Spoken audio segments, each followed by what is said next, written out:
अज़ीज़ तलबा व तालिबात अस्सलामु अलैकुम। कल गुजराती के पीरियड में हमने लिंग व्यवस्था के बारे में मालूमात हासिल की थी।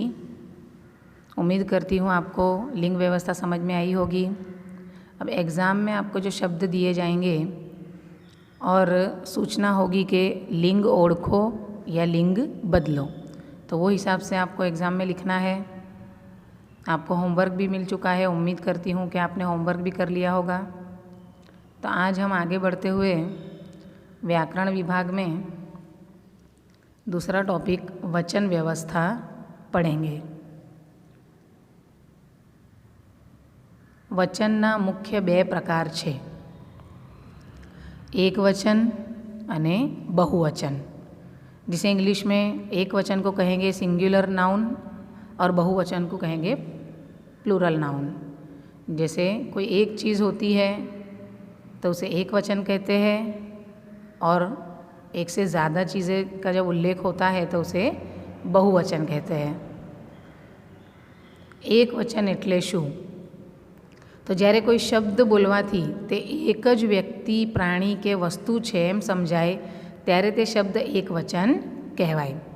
जब कोई शब्द बोलने से या लिखने से वो एक ही व्यक्ति है, कोई प्राणी है या कोई वस्तु है, ऐसा अगर हमें समझ में आता है तो वो शब्द एक वचन है ऐसा कहा जाएगा। वो व्यक्ति भी हो सकती है, प्राणी भी हो सकता है या वस्तु भी हो सकती है, लेकिन वो एक ही होनी चाहिए। पढ़ते या लिखते वक्त ऐसा हमें एहसास होना चाहिए कि ये कोई एक ही व्यक्ति की, प्राणी की या वस्तु की बात हो रही है, तो उसे एक वचन कहेंगे। मिसाल के तौर पे आप देख सकते हो बालक, तो ये एक वचन है, एक ही बच्चे के बारे में बात है। पेन, तो यहाँ एक ही पेन है, तो ये भी एक वचन है। अने गाड़ी, तो ये एक ही गाड़ी है, इसलिए ये भी एक वचन है। बहुवचन एटले शुं? तो જ્યારે કોઈ શબ્દ બોલવાથી તે એકથી વધારે વ્યક્તિ, प्राणी के वस्तु છે एम समझाए ત્યારે તે शब्द बहुवचन कहवाए। जैसे मैंने आपको बताया कि जब कोई एक चीज़ का उल्लेख होता है तो वो एक वचन है, लेकिन एक से ज़्यादा अगर हमें लगता है कि कोई एक से ज़्यादा व्यक्ति, प्राणी या वस्तु की बात है तो तब वो शब्द को बहुवचन कहेंगे। जैसे यहाँ आप देख सकते हैं, पहले हमने देखा बालक यानी एक ही बच्चा था, इसलिए वो एक वचन। यहाँ एक से ज़्यादा है, दो, तो उसके लिए होगा इस्तेमाल शब्द बालकों यानी बहुवचन। पहले पेन, एक ही पेन के बारे में था, इसलिए वो एक वचन थी। यहाँ बहुत सारी पेन है तो पेनों, तो ये भी बहुवचन है। और तब एक ही गाड़ी की बात हुई थी, इसलिए वो एक वचन था वो शब्द। यहाँ एक से ज़्यादा गाड़ियाँ हमें देखने को मिलती है, इसलिए ये है बहुवचन। तो उम्मीद करती हूँ आपको एक वचन और बहुवचन का भेद समझ में आया होगा। एक वचन और बहुवचन वच्चेनो भेद, क्या फ़र्क है दोनों में वो देख लेते हैं। જ્યારે व्यक्ति, वस्तु के प्राणी एक हो तो एक वचन, जब कोई व्यक्ति, वस्तु या प्राणी एक हो तो वो एक वचन है। और जब જ્યારે व्यक्ति, वस्तु, प्राणी एक करता વધારે हो तो बहुवचन। जब एक से ज़्यादा अगर कोई चीज़ का उल्लेख है तो वो बहुवचन कहलाता है। शब्द ने एक वचन में बहुवचन में फेरवती वखते मोटा भागना शब्दों अंते ओनी मात्रा आवे छे।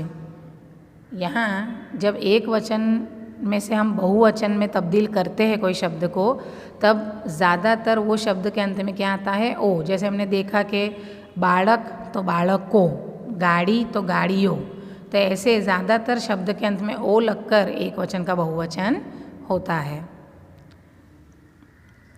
जैसे यहाँ देखेंगे मिसाल कि ये पुस्तक, मतलब एक ही पुस्तक है तो ये एक वचन हुआ शब्द। और यहाँ है पुस्तकों यानी एक से ज़्यादा पुस्तक है, इसलिए पुस्तक यानी अंत में ओ लगकर ये पुस्तकों हो जाएगा। मतलब ये एक वचन में से बहुवचन में इसकी तब्दीली करते हुए अंत में ओ लगेगा, तो यहाँ हो जाएगा पुस्तक का पुस्तकों। यहाँ आप देख सकते हो वृक्ष, यानी एक ही पेड़ के बारे में बात है, यानी ये एक वचन है। और जब इसको एक वचन में से अगर बहुवचन हम करें तो यहाँ एक से ज़्यादा वृक्ष आपको देखने को मिलते हैं, तो वृक्ष के आगे ओ लग जाएगा और हो जाएगा वृक्षों। उसी प्रकार यहाँ देखेंगे तो छोकरी, यहाँ एक ही लड़की की बात है इसलिए एक वचन है। और इसकी तब्दीली अगर बहुवचन में करना हो, ज़्यादा लड़कियाँ हो एक से, तो अंत में ओ लग जाएगा, हो जाएगा छोकरियों। ऐसे ही यहाँ एक टेबल है तो टेबल एक वचन है, और एक से ज़्यादा टेबल है तो लग जाएगा टेबल को प्लस ओ तो टेबलों। तो यहाँ आप देख सकते हैं कि किस प्रकार एक वचन का बहुवचन करते वक्त अंत में ज़्यादातर ओ की मात्रा लगती है।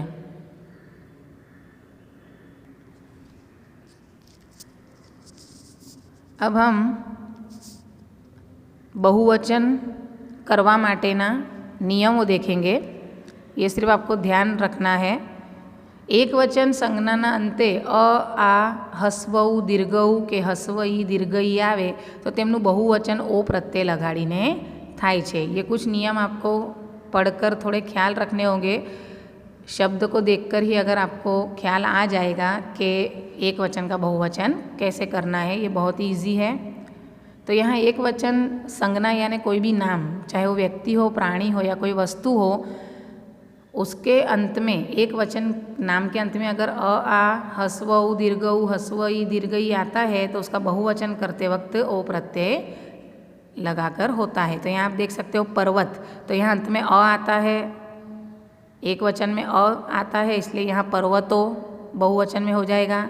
बाद में आप देख सकते हो राजा, तो यहाँ अंत में आ रहा है तो इसमें भी ओ लग जाएगा अंत में, तो राजा ओ हो जाएगा। ऐसे एक वचन का बहुवचन हो जाएगा। नदी का नदियों, यहाँ ई है दीर्घई और इसके अंत में भी ओ लग जाएगा और ऐसे बहुवचन हो जाएगा।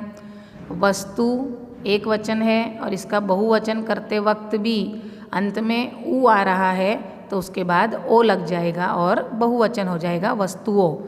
कवि में हस्वई है तो यहाँ भी ओ लग जाएगा कवियों और बहुवचन हो जाएगा। निबंध का हो जाएगा निबंधों। तो इस प्रकार ये पहले नियम के हिसाब से आपको समझ में आ गया होगा कि किस प्रकार हमें एक वचन में से बहुवचन करते वक्त अंत में ऊ लगता है, ओ लगता है। दूसरा नियम देखेंगे, एक वचन संज्ञा ने अंते ओ स्वर आवे तो तेनु बहुवचन ओ ने बदले आ के आ ओ लगाड़ीने थाय छे। जैसे हम मिसाल के ज़रिए हम समझेंगे। छोकरो ये एक वचन है तो अगर इसका बहुवचन करना हो तो दो तरीके से हो सकता है। छोकरा, तो यहाँ छोकरा में आप देख सकते हो कि यहाँ ऊपर आपको अनुस्वार दिखाई दे रहा होगा, छोटा सा बिंदु डॉट। तो यहाँ जो ये अनुस्वार अगर शब्द के ऊपर आता है तो इसका अर्थ होता है कि ये बहुवचन है।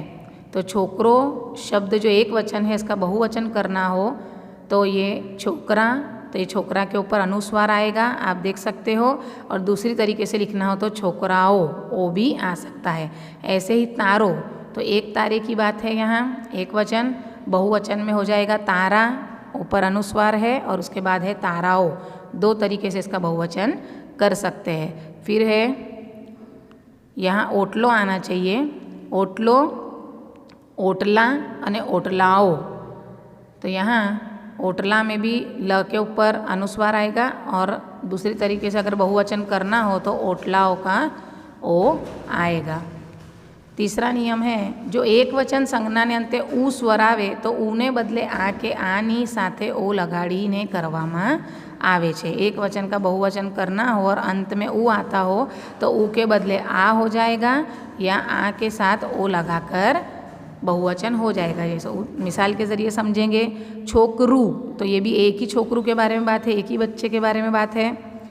तो यहाँ हमें बहुवचन करना हो तो छोकरा, जैसे यहाँ ऊपर अनुस्वार लग जाएगा तो बहुवचन, और छोकराओ तो ये भी बहुवचन हो गया।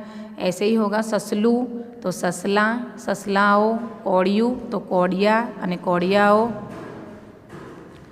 चौथा नियम है, કેટલીક વાર एक वचन અને बहुवचनना समान रूप लेवाय छे। कई बार क्या होता है, शब्द में कोई फर्क नहीं होगा, सिर्फ आगे उसके संख्या लिख कर बता दिया जाएगा कि एक वचन है या बहुवचन। जैसे हम देख सकते हैं एक वचन में एक पुस्तक और बहुवचन में घना पुस्तक। तो पुस्तक और पुस्तकों नहीं के बदले पुस्तक ही दोनों में आएगा, लेकिन जो आगे का शब्द है वो हमें बता देगा कि ये एक वचन है या बहुवचन। तो एक शब्द एक पुस्तक है उसका अर्थ होता है एक वचन, और घना पुस्तक का अर्थ होता है बहुवचन। एक तड़ाव बे तड़ाव, तो ऐसे भी हम एक वचन का बहुवचन कर सकते हैं। પાંચમા નિયમ है કેટલીક संज्ञा मात्र एक वचन में ज वपराय छे। कितने शब्द कितने नाम ऐसे होते हैं जो सिर्फ एक वचन में ही इस्तेमाल होते हैं, इनका बहुवचन नहीं होता है। जैसे प्रेम, गुस्सो, चा, पानी, घास, हाथ, पग, पेट्रोल। अब जैसे हम वो मात्रा लगाकर करते हैं तो प्रेम का प्रेमो नहीं होगा, गुस्सों का गुस्साओ नहीं होगा, लेकिन यही शब्द जो है संज्ञा है वो एक वचन और बहुवचन दोनों में इस्तेमाल हो सकते हैं। इसका एक वचन ही होगा, बहुवचन नहीं होगा। ऐसे ही ठीक उसके ऑपोजिट है छठा नियम, કેટલીક संज्ञा मात्र बहुवचन में ज होय छे जेनुं एक वचन होतुं नथी। मिसाल के तौर पे माँ बाप, तो ये हमेशा बहुवचन में ही होते हैं, एक वचन नहीं होता इसका। काला वाला, हवा पानी वगैरह। तो ये सब जो 6 नियम है वो आपको 1 से 2 बार ध्यान से पढ़ लेने हैं और इसकी मिसालें देखनी है। तो मिसाल के ज़रिए आपको बहुत अच्छे से जल्दी समझ में आ जाएगा कि एक वचन और बहुवचन कैसे होता है। आपको एग्ज़ाम में ऐसा पूछ सकते हैं कि वचन ओळखो या वचन बदलो, तो आपको एक वचन का बहुवचन करना है या बहुवचन हुआ तो उसका एक वचन करना है। लेकिन ये 5वां और 6ठा नियम आपको थोड़ा ख्याल रखना है कि किस प्रकार कुछ नाम एक वचन में ही होते हैं, उनका बहुवचन नहीं होता है, और कुछ नाम ऐसे हैं जिनका बहुवचन ही होता है, एक वचन नहीं होता है। तो ये 5वां और 6ठा नियम और उसके मिसाल ज़्यादा ध्यान रखनी है, बाकी तो ईजी ही है, आपको आ जाएगा। उम्मीद करती हूँ आपको समझ में आया होगा। नेक्स्ट पीरियड में दूसरे टॉपिक के साथ मिलेंगे। अल्लाह हाफिज़।